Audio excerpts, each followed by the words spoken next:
Hello welcome back. It's me Anamika. അപ്പോൾ ഇന്നത്തെ നമ്മുടെ വീഡിയോ എന്ന് പറയുന്നത് നാളെ +2കാർക്ക് ഫിസിക്സ് എക്സാമാണ് സ്റ്റാർട്ട് ചെയ്യുന്നത്. അപ്പോൾ അതുകൊണ്ട് തന്നെ അതിൽ ഇമ്പോർട്ടൻ്റ് ആയിട്ടുള്ള കുറച്ച് ടോപ്പിക്സ് കാര്യങ്ങൾ ജസ്റ്റ് ഒന്ന് പറയാമെന്ന് വിചാരിച്ചു. അപ്പോൾ A+ ആഗ്രഹിക്കുന്ന എല്ലാവരും ഈ ഒരു ടോപ്പിക്സ് എന്തായാലും അറിഞ്ഞിരിക്കണം. ഫസ്റ്റ് ലെസൺ തൊട്ട് ലാസ്റ്റ് ലെസൺ വരെയുള്ള എല്ലാ ഇമ്പോർട്ടൻറ്റ് ടോപ്പിക്സും ഞാൻ ഈ ഒരു വീഡിയോയ്ക്കകത്ത് പറയുന്നുണ്ട് കേട്ടോ. പിന്നെ അതേപോലെ തന്നെ നിങ്ങൾക്ക് ഈ ഒരു വീഡിയോസ് എല്ലാം യൂസ്ഫുൾ ആവുന്നുണ്ടെന്നുണ്ടെങ്കിൽ നിങ്ങൾ കമൻറ്റ് ബോക്സിൽ പറയാം കേട്ടോ. അതേപോലെ തന്നെ പറഞ്ഞാൽ ഞാനിപ്പോൾ ഇങ്ങനെ വീഡിയോസ് ഇടുന്നത് 1-2 പേർക്കെങ്കിലും അത് ഹെൽപ്ഫുൾ ആവുന്നുണ്ടെന്നുണ്ടെങ്കിൽ എനിക്ക് അതിൽ നിന്ന് കിട്ടുന്ന ഒരു അപ്രീസിയേഷൻ അല്ലെങ്കിൽ ഒരു സന്തോഷം എന്ന് പറയുന്നത് നിങ്ങൾ തരുന്ന ഓരോ ലൈക്കും അതേപോലെ തന്നെ എൻ്റെ സബ്സ്ക്രൈബേഴ്സായിട്ട് നിങ്ങൾ മാറുന്നതും തന്നെയാണ്. അപ്പോൾ അതാരും മറന്നു പോകരുത്. അപ്പോൾ എന്തായാലും നിങ്ങൾക്ക് വീഡിയോസ് ഇഷ്ടപ്പെടുന്നുണ്ടെന്നുണ്ടെങ്കിൽ തീർച്ചയായിട്ടും എന്നെ ഒന്ന് സപ്പോർട്ട് ചെയ്യുക, ലൈക്ക് ചെയ്യുക, സബ്സ്ക്രൈബ് ചെയ്യുക, അതേപോലെ തന്നെ നിങ്ങളുടെ ഫ്രണ്ട്സിനൊക്കെ ആയിട്ട് ഷെയർ ചെയ്യാം കേട്ടോ. അപ്പോൾ നമുക്കിനി ഒട്ടും ടൈം കളയുന്നില്ല, കാരണം നാളെ എന്തായാലും എക്സാം ആണല്ലോ. അപ്പോൾ നമുക്ക് വേഗം തന്നെ വീഡിയോയിലേക്ക് കടക്കാം. ഫസ്റ്റ് പോയിന്റ് വന്നിട്ട് ഫസ്റ്റ് ചാപ്റ്ററിൽ വരുന്നതാണ് ഇലക്ട്രിക് ഡൈപോൾ എന്താണ് എന്നുള്ളത് പഠിച്ചിരിക്കുക. അതേപോലെ തന്നെ ഇലക്ട്രിക് ഡൈപോൾ മൊമെൻറ്റും പഠിച്ചിരിക്കുക. അതിനൊരു ഫോർമുലയൊക്കെ ഉണ്ടാവുമല്ലോ, അതൊക്കെ പഠിച്ചിരിക്കുക. പിന്നെ ഫസ്റ്റത്തെ ഡെറിവേഷൻ നമുക്ക് വരുന്ന ഫസ്റ്റ് ചാപ്റ്ററിൽ വരുന്നതാണ് electric field at axis line. Okay, അത് ചോദിക്കാറുണ്ട്. അത് ഇപ്പോൾ ഈ പറഞ്ഞ കാര്യത്തിൽ ഇപ്പോൾ ഞാൻ പറഞ്ഞ ഈ ഒരു 3 ഇലക്ട്രിക് ഡൈപോൾ ജസ്റ്റ് ഒരു മാർക്കിൻ്റെ ക്വസ്റ്റ്യനായിട്ട് ചോദിക്കാനായിട്ട് സാധ്യതയുള്ളതാണ്. അടുത്ത ടോപ്പിക് എന്ന് പറയുന്നത് electric field at A point on equatorial line. വളരെയധികം ഇമ്പോർട്ടൻ്റ് ആണ്. മറ്റേ ആക്സിയൽ ലൈനിനെക്കാട്ടിലും കുറച്ചൊന്ന് ഇതായിട്ട് വരുന്നതാണ്.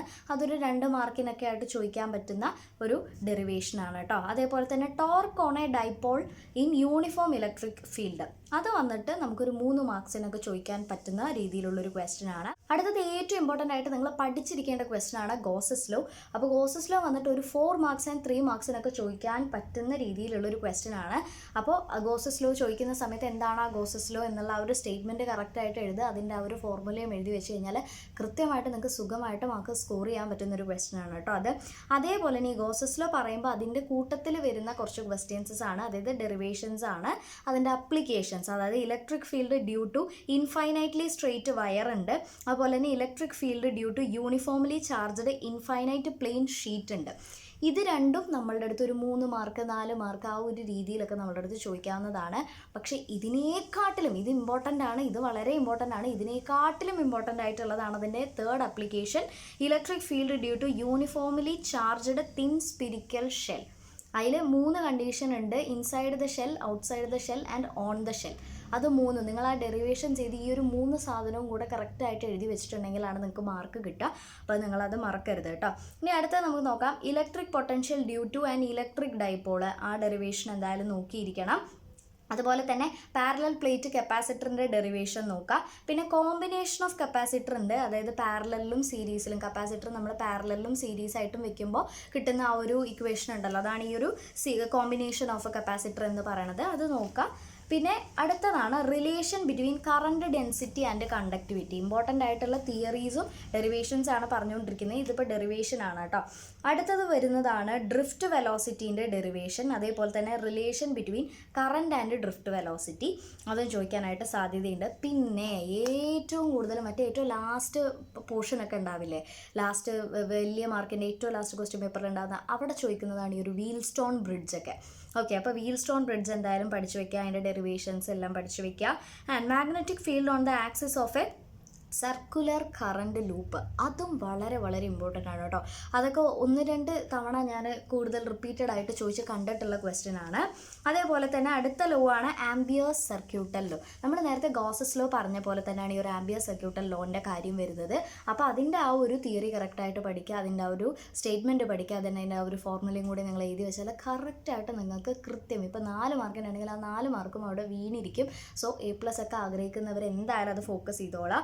പിന്നെ അടുത്തതായിട്ട് അതിൻ്റെ ആപ്ലിക്കേഷൻ വരുന്നുണ്ട് സ്ട്രെയിറ്റ് വയറിൽ. ആംബിയേഴ്സ് സർക്യൂട്ടൽ ലോൻ്റെ സ്ട്രെയിറ്റ് വയറിലും സോളിനോയിഡിലും 2 ആപ്ലിക്കേഷൻസ് വരുന്നുണ്ട്, അതും പഠിച്ചു വെക്കുക കേട്ടോ.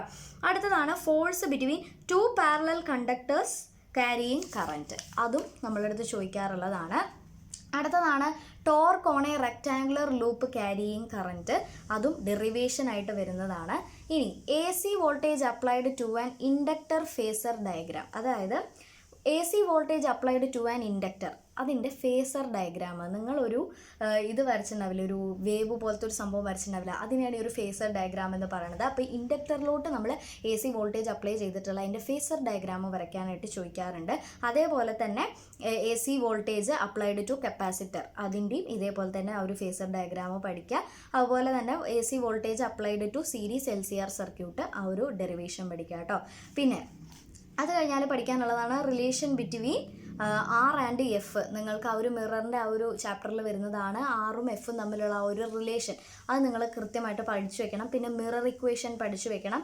പിന്നെ ലെൻസ് മേക്കേഴ്സ് ഫോർമുല, ഇതൊക്കെ ഇമ്പോർട്ടൻ്റ് ആയിട്ട് ഞാൻ ഈ പറയുന്നതൊക്കെ നോട്ട് ചെയ്തോ. Lens makers formula, refractions through prism, refraction through prism, compound microscope, reflection of plane waves using Huygens principle, ഇതൊക്കെ ഇമ്പോർട്ടൻ്റ് ആയിട്ട് വരുന്ന ഡെറിവേഷൻസ് ആണ് കേട്ടോ.